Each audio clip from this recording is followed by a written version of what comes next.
Please be seated for our stewardship talk.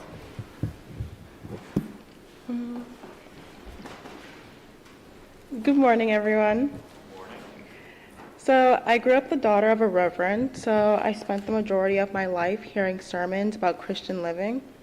But today, I want to talk about a concept that feels both ancient and incredibly urgent right now, given the state of just the world in general, and that is stewardship.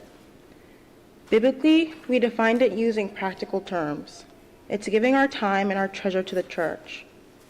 As a college student, I'm trying to balance an engineering degree with a few very different jobs. This balancing act has forced me to think deeply about where I am and where I invest my time and what it means to be a steward of the gifts God has given me. Here in this church, my stewardship is straightforward. I serve as an acolyte. It's formal and it's a physical commitment of my time. But I have other gifts and other ways that I serve God.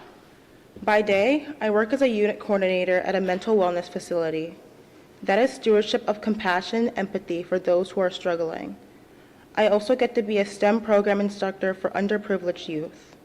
That is the stewardship of knowledge, taking my education and using it to empower children who might not otherwise have access to it.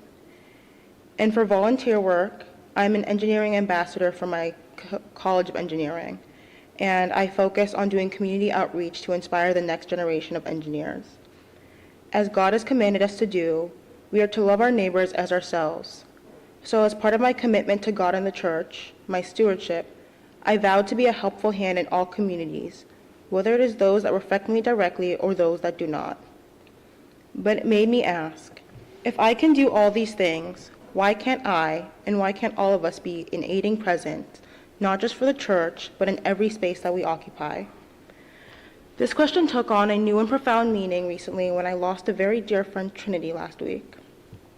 In our last conversation, we talked about difficult things. She had to drop out of school for medical reasons, and I promised to pray for her. But we also talked about ordinary things, like updating each other on our lives and making silly promises to watch my new favorite show together. What I remember most about Trinity was her unwavering kindness and her dedication to being a positive energy around her. If you were overwhelmed with life and work, Trinity would be the first person to encourage you.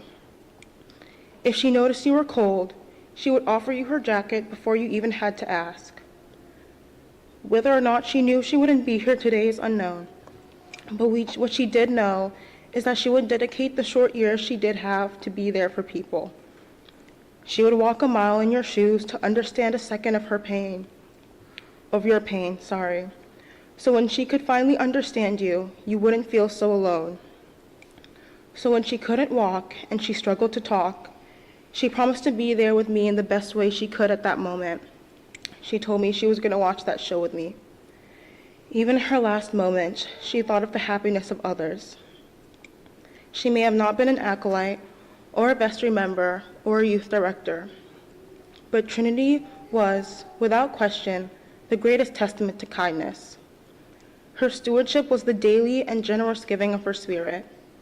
She stewarded her compassion, her encouragement, and her ability to make others feel truly seen.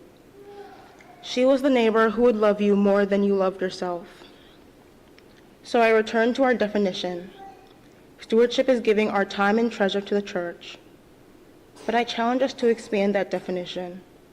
Stewardship is about recognizing that every gift we have is a gift from God, and we are called to be representatives of those gifts. We steward our treasure by supporting the church's ministry. We steward our time by volunteering.